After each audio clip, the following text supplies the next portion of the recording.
if something were to happen to that patient, legally speaking, that patient could go after the doctor, even though the doctor didn't prescribe it. And there's a lot of things were going on with medical practices being shut down. And I've heard some crazy stories. Without a doctor, without a pharmacy, without the right source, without any blood work, without any consult, they've just gone on their own.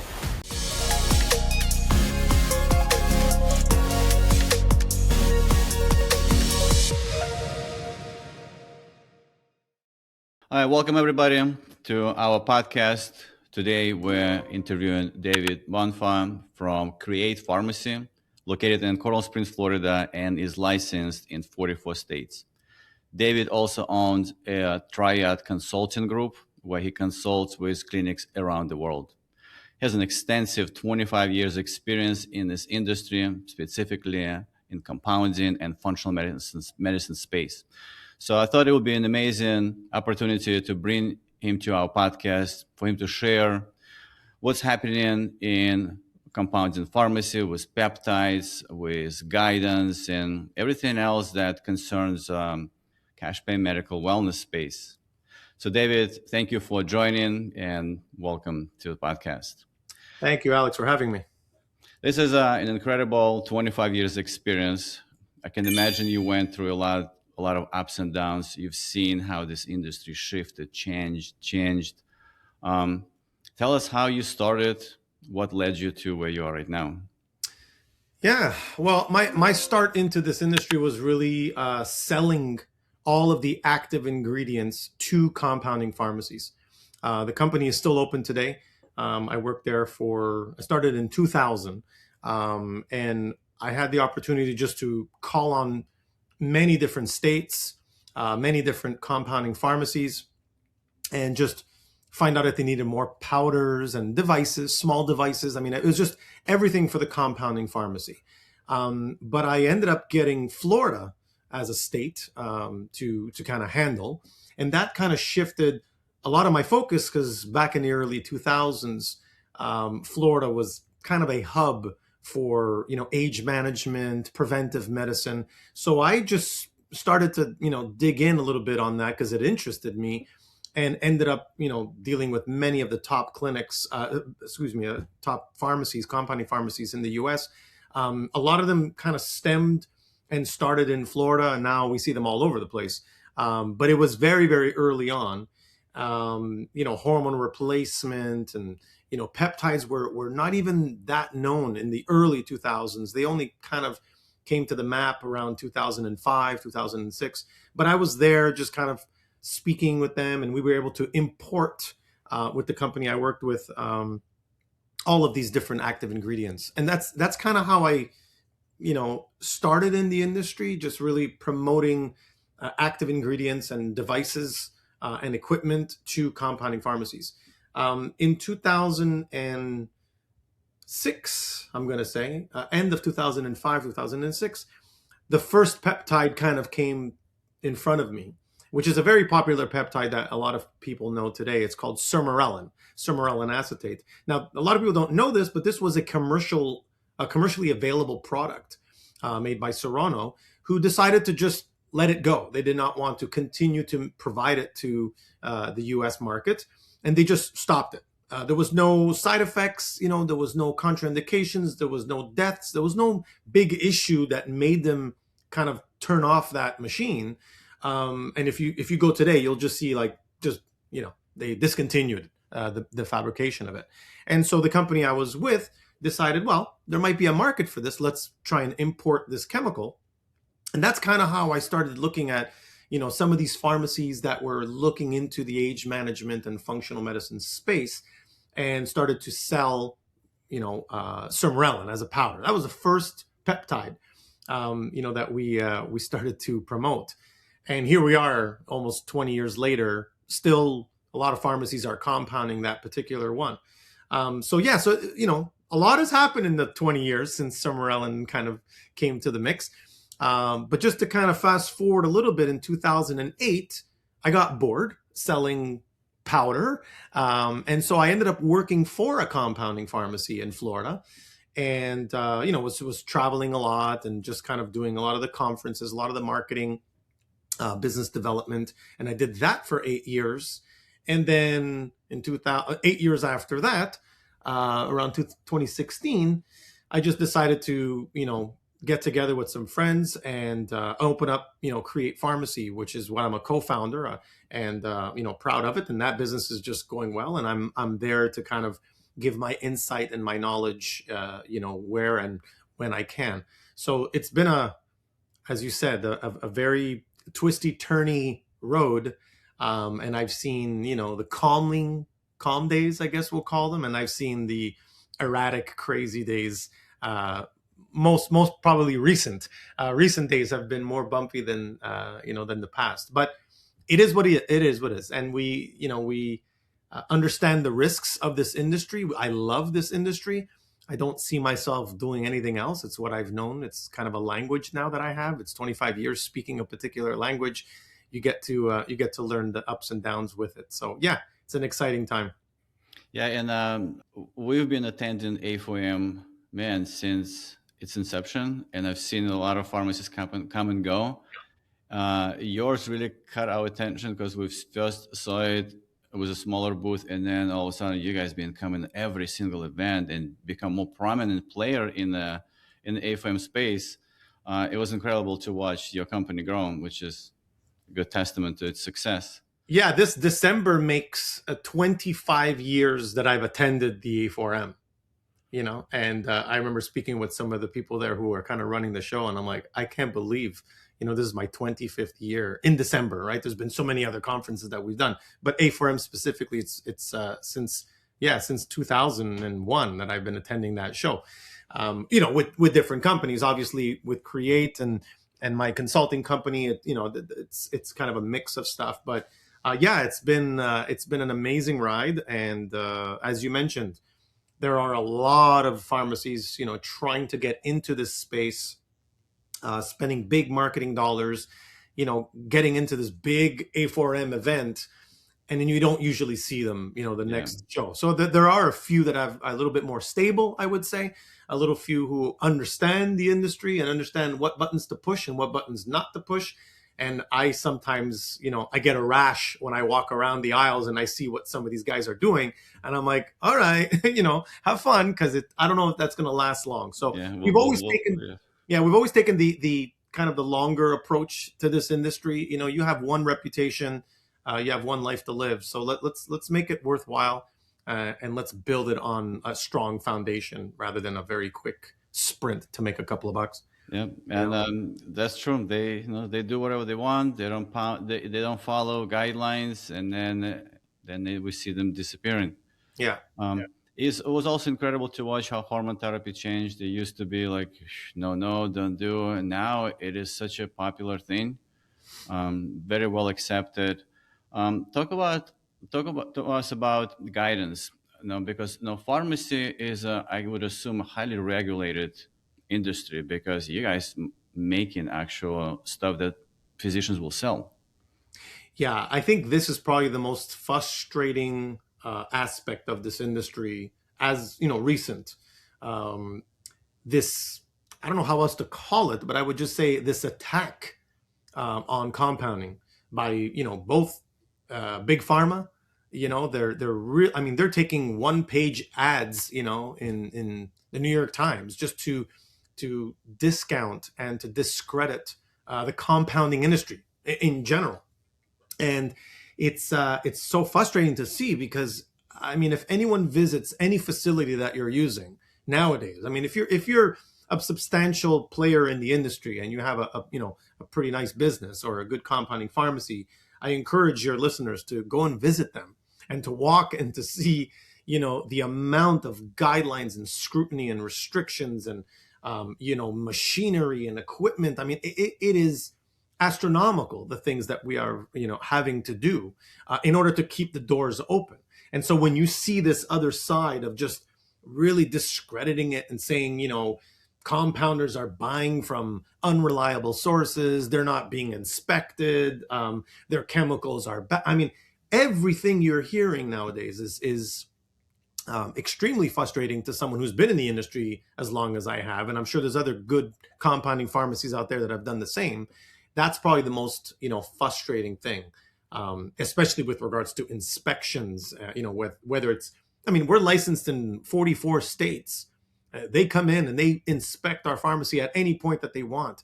Plus our state board of pharmacy, plus the FDA can come and inspect, plus the DEA could come and inspect. I mean, the list goes on and on and on. So to be ready for these inspections where they're looking, for errors and issues, and still many pharmacies pass and contain their licensing. It is something that I think most pharmacies are complaining, highly right now about this. This story that we're not regulated and we're not guided, and it's really frustrating.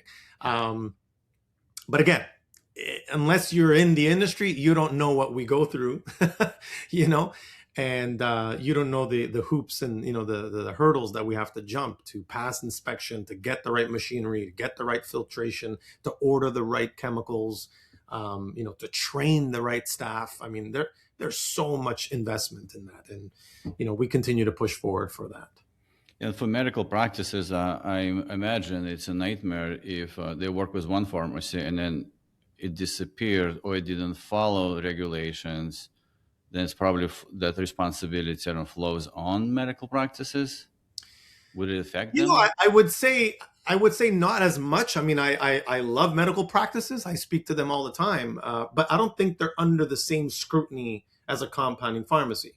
Because if someone, if a compounding pharmacy closes or has to shut down their clean room or has issues or delays, a medical provider can just find another pharmacy. It's an easy fix.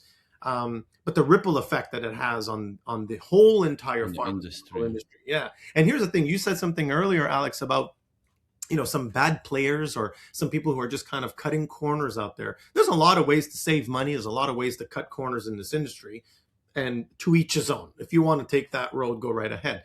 But the problem happens when everyone is painted with the same brush based on one particular, pharmacy. And we see this now. We are still talking about a pharmacy that had a, meningitis outbreak in 2012.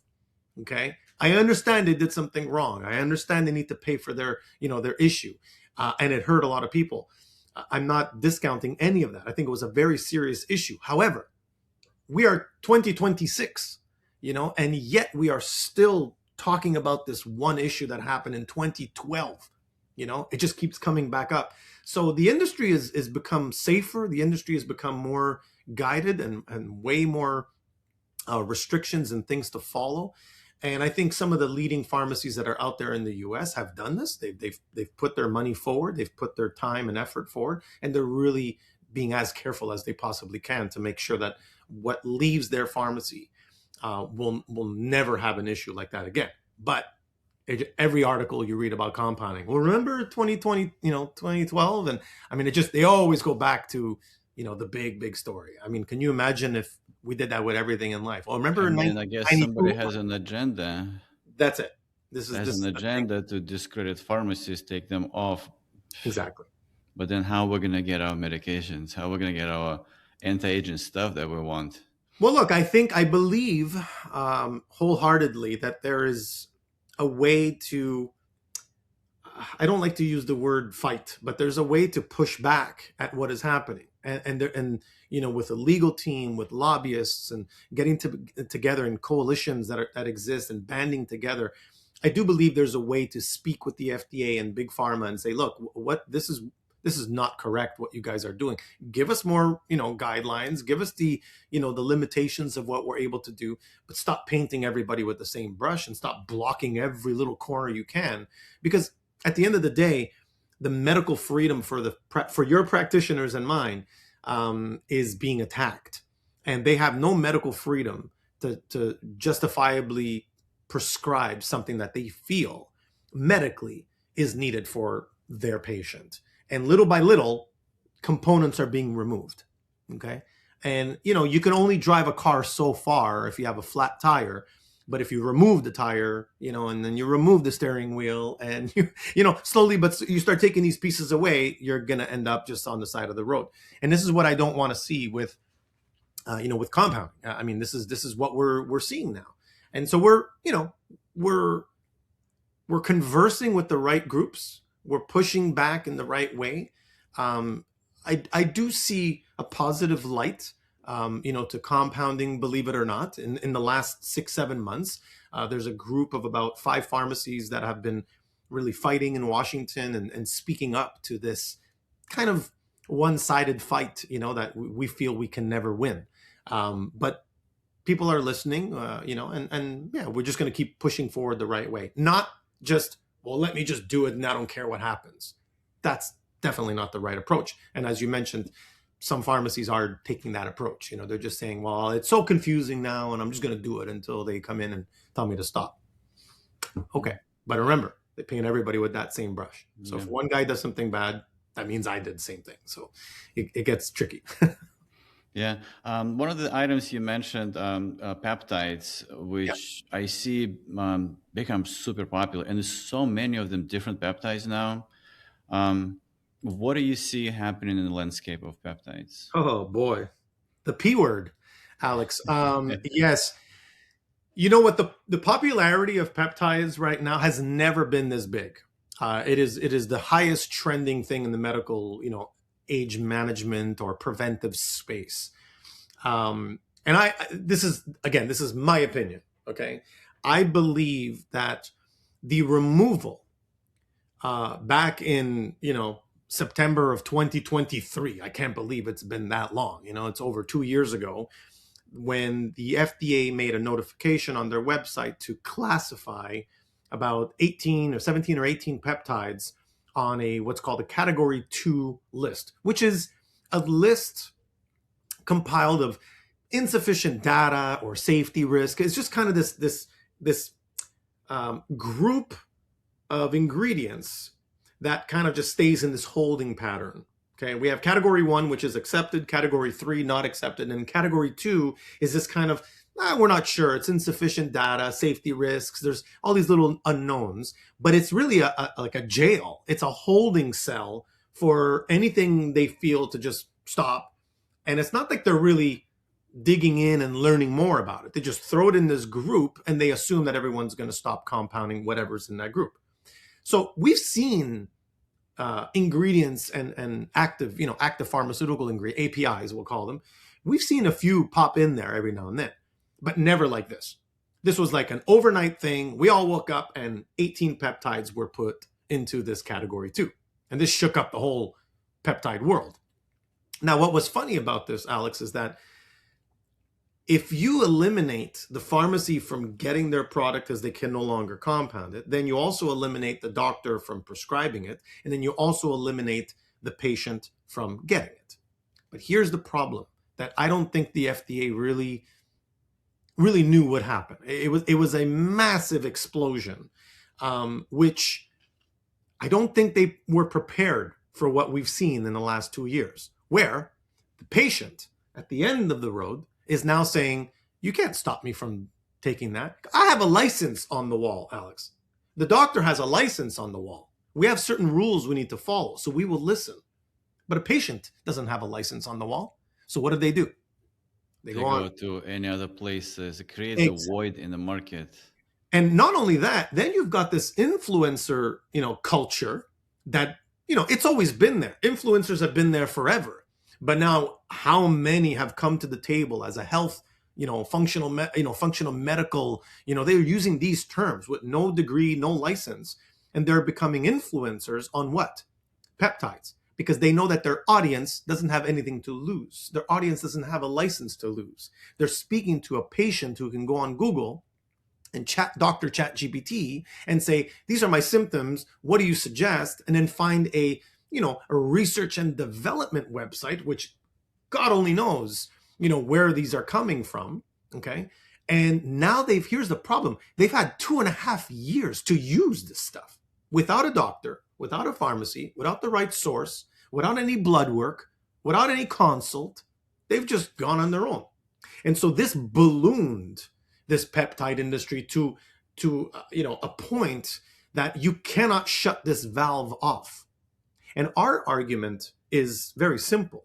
Our argument is, give us, the responsible ones here, the ones with licenses, the ones that have something to lose, give us the guidelines and the responsibility back. Give the doctors the responsibility and guidelines back, and allow us to compound and formulate and provide, and for doctors to provide that for their patients in a responsible way. But you've taken away, what the FDA didn't realize is they've taken away the two most responsible people at the table that have everything to lose, and they've allowed patients who they are there to protect to just do whatever they want, right?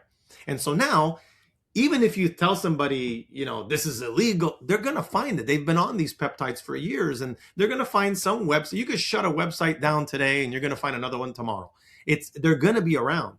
But what is coming into this? So they're trying to stop things at the border. They're trying to, I understand they're trying to control the research and development market. But everybody in the industry knows that the research and development companies that are out there, they understand the game, and they are making money hand over fist with very, very little liability. Very little. Because if you go to their website and you look at their bottle and you look at their invoice and you look Not everywhere, for human consumption. not for human use. Exactly. Yeah. And they know that if you have an issue with one of our injections, good luck. Good luck coming after us, because you were supposed to be a rat and you're not. So what did you understand? But when you look at, here's the problem, when you look at the volume of what is being, shipped and used in the US, I'll bet you my life, this is not laboratories or universities studying this for themselves. These are real, patients living at home and just injecting stuff that they really have no idea where it's coming from. Okay. Now, let me just say this. I'm not saying that these might not work. The source of where these are coming from, I'm not saying that all of them are, you're going to die if you, I'm not saying that. But what I am saying is that in the US, there are guidelines and there are legitimate ways to obtain medication, and that is not being followed. And so the FDA sees this, and I know they know what's happening because they're trying to shut that valve off right now, and they're having a heck of a time trying to do that. I don't believe they'll be able to just completely close off, peptides. They're not gonna. So No, our you approach is, restrict something, it creates a void, and it creates this thing like, oh, I can't get it, I want to get it, and it creates what a have, void what in have we life. learned? Yeah, what have we learned in the past 5 years about telling someone they shouldn't be doing something? They're gonna do it 10 times more. Yeah, and that's where the proper approach would be, like you said, bring the pharmacies in place, give them regulations, give them rules. Yeah. Then the medical team now also has, they oversee health of the patients. So now they're gonna know, okay, this peptide is good for you for this, and at least it is oversight. There is oversight of Of course. the medical professional. There's jurisdiction, and Yeah. I'm okay with jurisdiction. I really, really am. I mean, we have so much jurisdiction over us. Like, there's all kinds of boards around, just flying around our pharmacy all the time. We're understanding that. I get it. I don't want to eliminate guidelines and jurisdiction. That's not what I'm saying. But to think that you can just say, we're going to stop pharmacies from making it and doctors can't prescribe it, that we're going to stop the industry. You've made it worse. Well, one, you've made it bigger. So now everybody and their mother wants to be on peptides. But two, you've made it worse because you've removed the responsibles from the table. And I don't think they'll admit this, but I know they know that this is what's happening. So that's why they're listening to a few voices that are pushing back, saying, look, this just opened up, like, this is not a door that opened up. This is an airport hangar that opened up, and everyone is invited now to walk inside this with no issue, if any. So we're trying to say, look, we need to kind of pull back. I don't care. You don't need to apologize, but let's get these back. Let's do this the right way, and let's provide real active ingredient, compounded in the right way, tested in the right way, to a doctor who has actually sat with a patient and looking at blood. Let's get back to those days. What And kind of peptides are right now allowed to be compounded and oh, prescribed? So this is a very tricky question, because if we look at what the FDA has on their website, they have a very small list, and because their requirement is two things. One, is it a US approved drug, or was it a US approved drug? And two, does it have a USP, which is United States Pharmacopoeia monograph? Okay. Now, there are a lot of peptides that have different pharmacopoeia monographs, not necessarily USP, and there's a lot of peptides that are approved in other countries. But the prerequisite for the US is US approved drug and a USP monograph.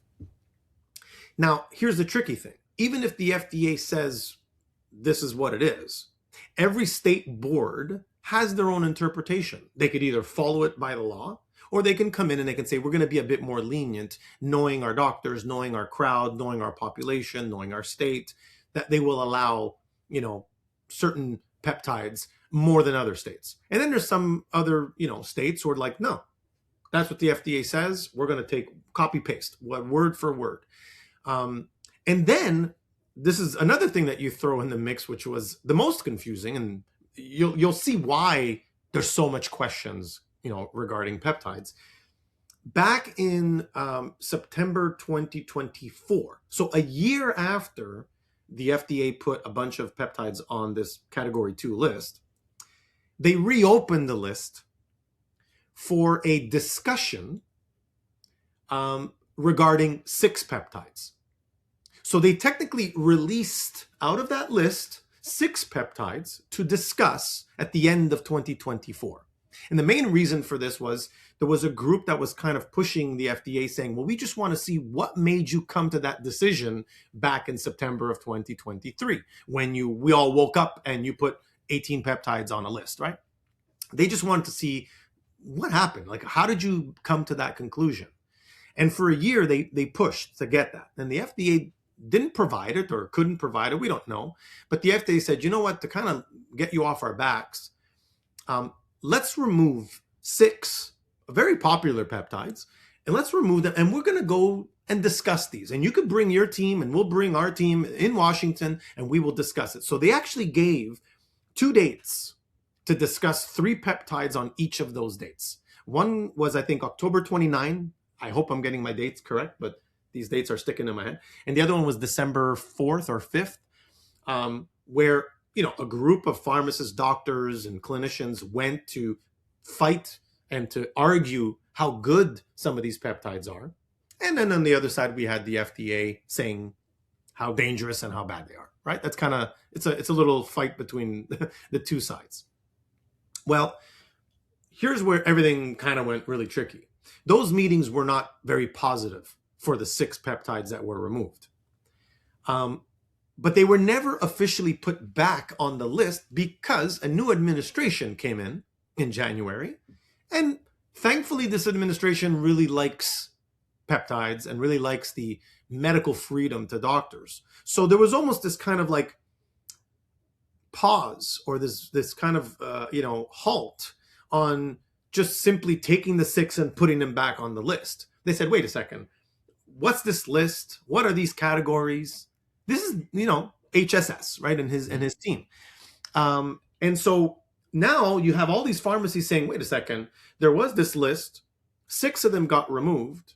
Now they're just like floating in space. They haven't officially put them back. And not only that, Alex, categories altogether in February were officially removed. So some pharmacies said, oh, there's no more categories. We could do whatever we want. Well, no, that's not correct. Legally speaking, unless a new, system is put in place, which has not yet been put, unless a new system is put in place to, replace these categories, we should be, looking at those lists still. But there's these 6 that are just kind of like just floating around. So now, do you feel the tension and the confusion that doctors and pharmacies and and patients have? Like, what are you doing? Like, what is going on? So this is how you get to this point where some pharmacies are doing everything, A to Z. Some pharmacies are doing 2.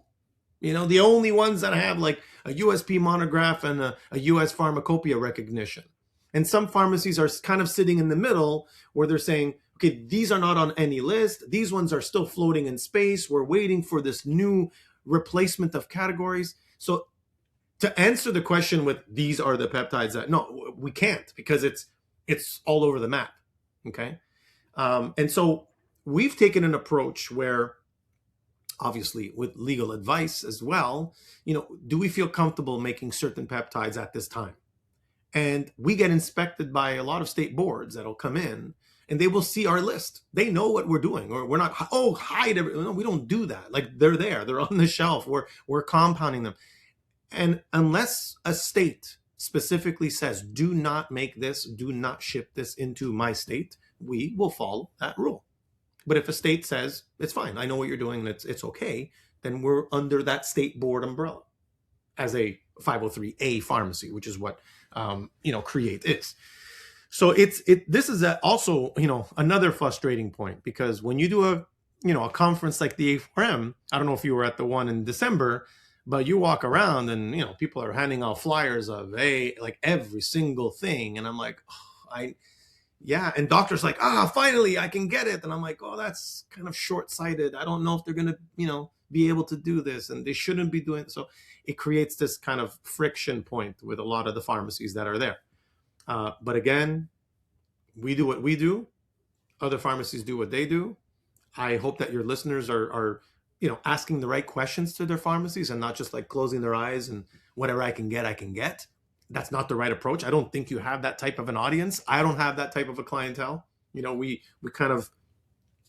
filter our clients as well. We've been in the industry for very long, and I just don't take anybody as a client. We don't, because there's a lot of those. There's always the kind of like, the ones that don't care, don't consult, don't do blood works, and order whatever they want from whoever they want. And that's not really our client. No, of course, a medical practice would never want to get in trouble, get any kind of legal notice, lose a license. That would be the end of the practice. And it's key right now, because I'm telling you, we see it. The FDA, Big Pharma, they are looking for errors. They are looking for someone to make a mistake. And when someone makes a mistake, it's on the front page. And so I think as your listeners are listening to this podcast and listening to other podcasts, that I hope they're finding some good guidance with their pharmacy that they're using, and not the runaround and don't worry about it. That's not the right answer. Ask the right questions, ask for the right documentation, ask for testing results. These are all things that doctors ask us all the time, and we're an open book. Here you go. This is what we have. And I think that builds a lot more trust. That's why, we're where we're at. That's why there's a few pharmacies, that are consistently, out there and being present at some of the larger, conferences that are out there.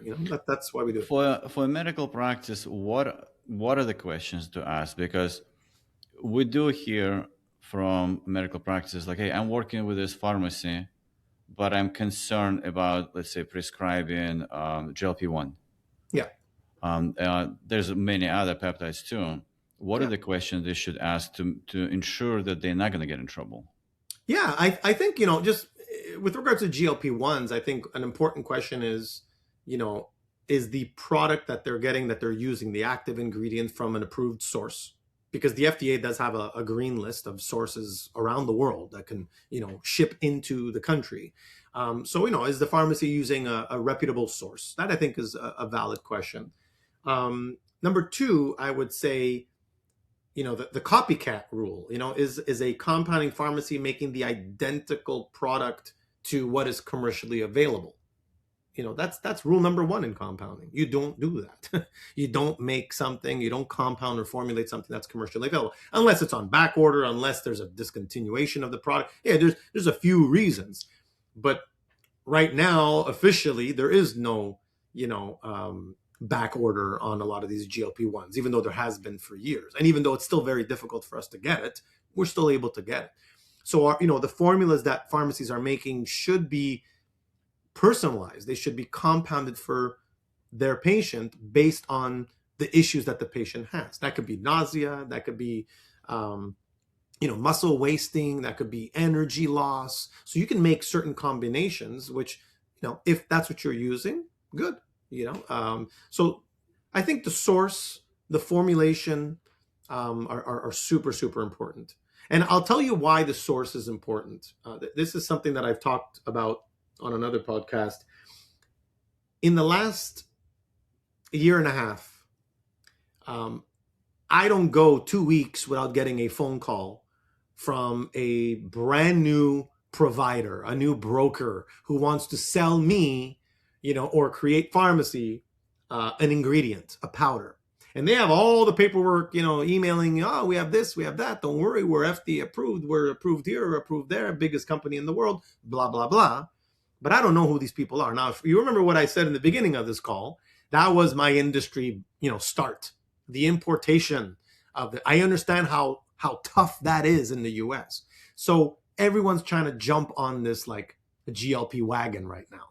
And so some pharmacies are seeing the price of an active ingredient and it's very good. And they're like, you know what? This guy has all the paperwork, all the right paperwork, and sounds like a good person. Let me buy from them. And so they're buying, subpar ingredient. And then they're formulating it and then it's not working as good as the last supplier. So even when I try a new provider, and a lot of pharmacies do this, when they try a new provider of powder, we never switch overnight. We make sure that the same strengths are getting the same result. There's a method in switching providers. But because everybody wants to make a quick buck right now, especially in the GLP market, we get phone calls all the time from new people. So it's very important that when you ask the question, the source of powder, are you comfortable with this source? Have you been using this source for a long time? Is this a brand new source that you just met in the last 6 months? It's 16 years I use the sources that we're using for a lot of our compounds. I mean, there's a lot of history there. So that's an important question, because right now, just like I'm not comparing it to the research and development market, right? But there's a lot of guys just coming in and just trying to sell powder, for compounding. And we have to be very, very careful with that. So the question is a source you're buying from a recent, or you've been working with them for a while? Because you don't want to be a guinea pig and getting medications for your patients from the source they just acquired. Exactly. Was it tested? And testing is important too. That's actually, you bring up a very good point, Alex. You should ask your pharmacy for testing results.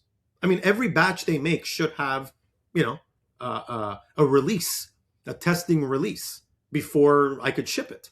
So right now at CRE8, there's a shelf with a batch that's being tested at the lab, not our lab, another outsourced lab, and it's just sitting there. It's sitting in quarantine right now. And once we get the release that everything checks out and everything is potent, it's stable, there's no bacteria, there's antifungal, endotoxin. I mean, there's a lot of tests that we do with our injectable vials. Once we get the release from the lab saying everything checks out, then I release that lot. So another big thing that I'm noticing pharmacies do is that they're cutting the corner on testing. Maybe not, completely avoiding testing altogether for a batch, but they might be avoiding a few check boxes, right? So maybe we don't test for this today, or maybe we don't test for that today. Maybe we don't test for long-term, beyond use dating and expiry. Like there's a lot of cutting corners with that, and I take the paperwork from my supplier, and when I make my formula, I test it and it should match, because I'm using their math. I'm using their potency. So I'm taking their math and I'm formulating it based on that math. And then my testing results should show a very similar result. But sometimes, you're going to get, oh, this is so potent or so less potent. And they'll make a new batch using more powder. You know what I mean? They start to compensate. It's like cooking. It's like baking, like they're starting to figure it all out. Well, it's not the best thing a cake is a cake, but something that you inject in your body, if you have to start doing these equations like that, it's madness, So a lot of pharmacies, and you could ask, your clients could definitely ask, a doctor should ask, hey, this batch that I just got, can you show me the testing results? I'd be curious to see what a lot of pharmacies would say. They should say, yes, we'll email it to you. What's the best email? That's what they should say.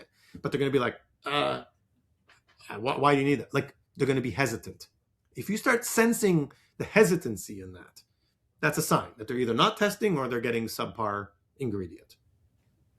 David, there is a big, massive movement on this GLP-1, and there's a lot of things were going on with with medical practices being shut down.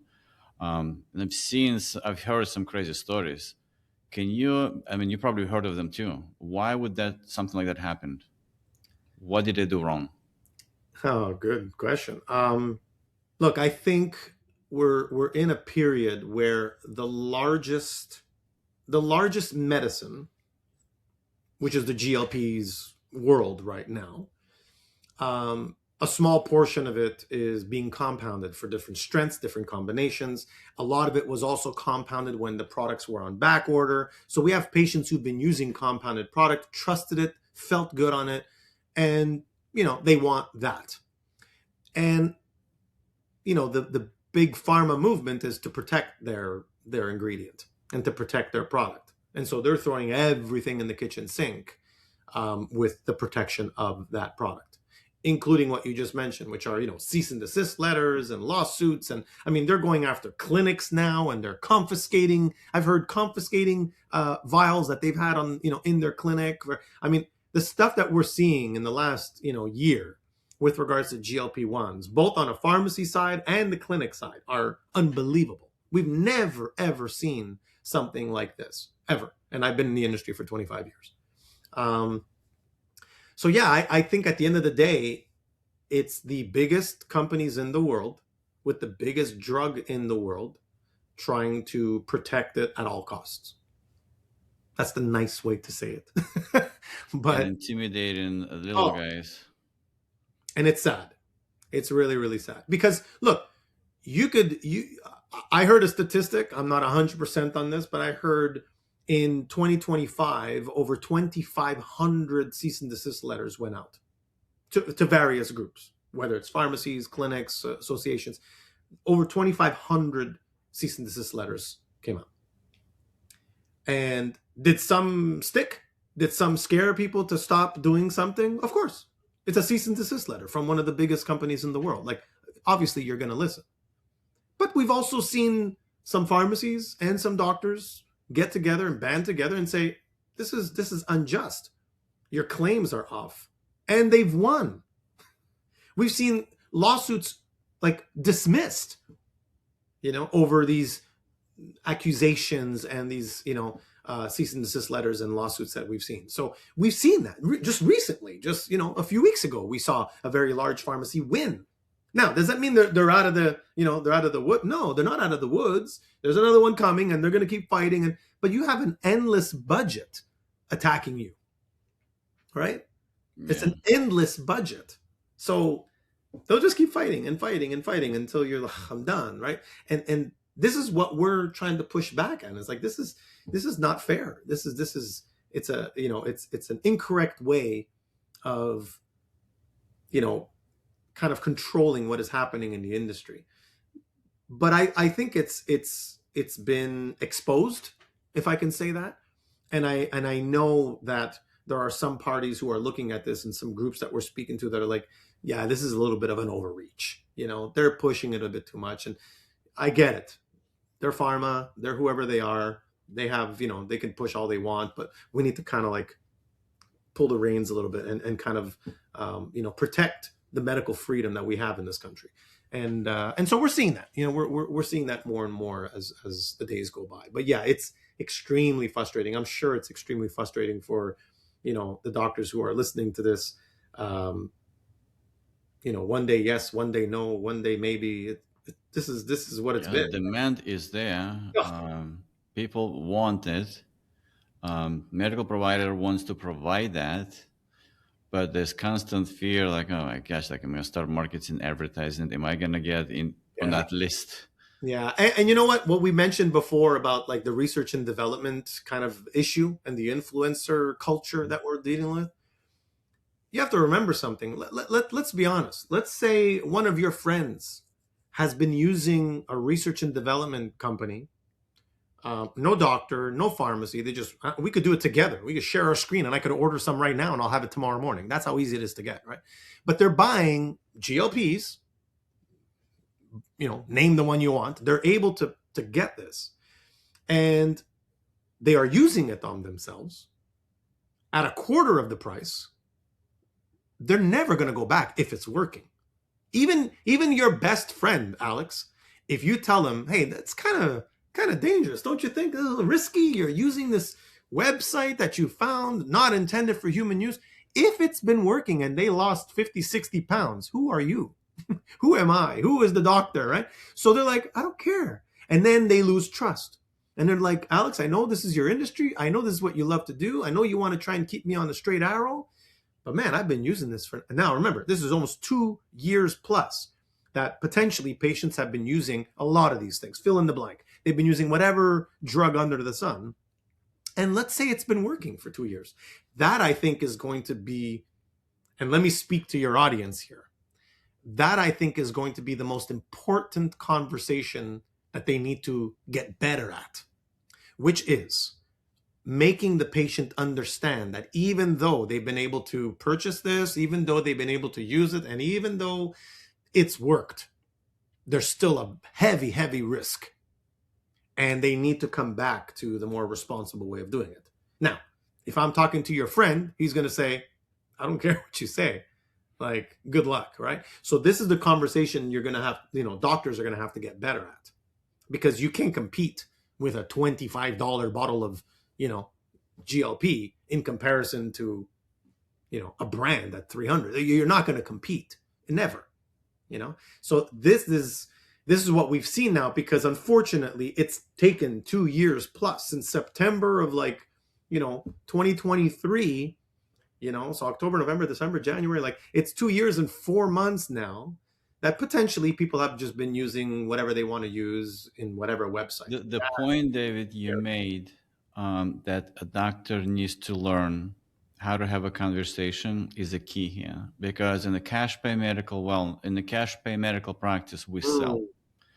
So doctor need to be able to explain what is the value of the patient coming to a medical clinic and speak with a provider that understand their health, and stick with the provider to take the product. And the reason I bring this up, because I just had a conversation with one of my clients, and he said, Alex, so I had a patient ChatGPT'd something, and then found this peptide online, purchased it, and said, hey, I want to buy it from you, but at this price. And I'm like, what? No. Okay, fine. I'm going to buy it over there, but I want you to tell me what my dosage should be.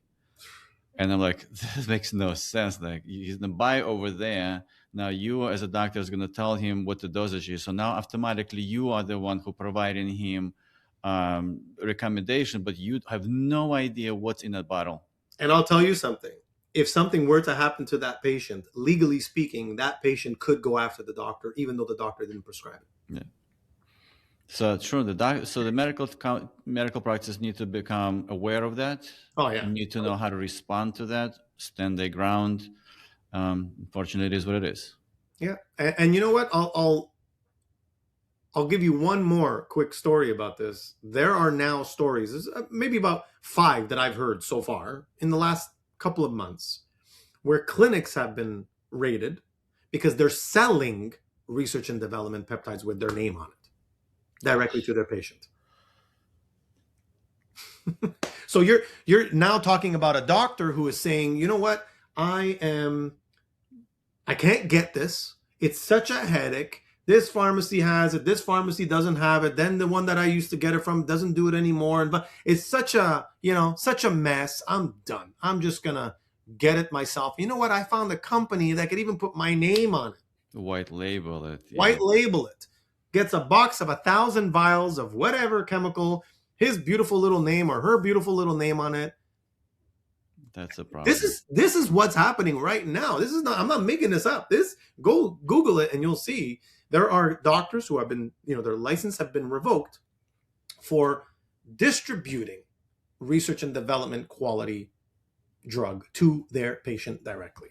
Yep. So, we've seen it all at that point, right? I mean, it doesn't make any sense. It just doesn't make any sense. What do you see is where this whole thing is leading? Where is it all going? Look, I like to remain an optimist, and stay optimistic as possible. I do believe that in the last 6 months, there's been the right voices at the right place at the right time, but it is taking time. This is not a quick thing to flip over. But I do feel like this administration is gonna say something soon and have to bring some sort of guidelines to the table. I really really believe that. There's way too much evidence. There's way too much demand, and also there's way too much corruption and unguided industry standards right now. That something needs to happen. The hardest thing now is to be patient. To be patient in allowing those things to work and flow. Um, but I am optimistic, Alex, that soon we will see some regulation and some change for the good. That would be great. Yeah, David, you also have the Triad Consulting Group. Can yeah, you talk a little bit about that company? yeah. This is just my experience. The years that I've done this. I've met people all over the world saying, hey, I want to do this. I want to open up a clinic. I don't know what are the ways to do this, and with just being able to listen and see what clinics do, the good ones and the bad ones, I'm able to kind of give a bit of direction and consult. So that's just my consulting company that I do, with different clinics all over the world. I mean, I've had some fun opportunities to work, in Canada, and to work in South America, and to work in Europe. Just to kind of like give some guidance of my industry knowledge. Yeah, so that's Triad on the side, and then in the U.S. Primarily, Create Pharmacy is, I kind of keep it with that. Very good. David, thank you very much for sharing your experience for this conversation. I'm going to have the contact information. If for anybody who wants to contact David, go into contact consulting group or the pharmacy. I'm going to share his information in the description of the podcast.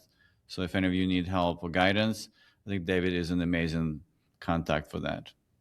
Thank you, Alex. I appreciate you having me on, and yeah, I hope this was informative, and not more confusing than it already is. Very good. Thank you.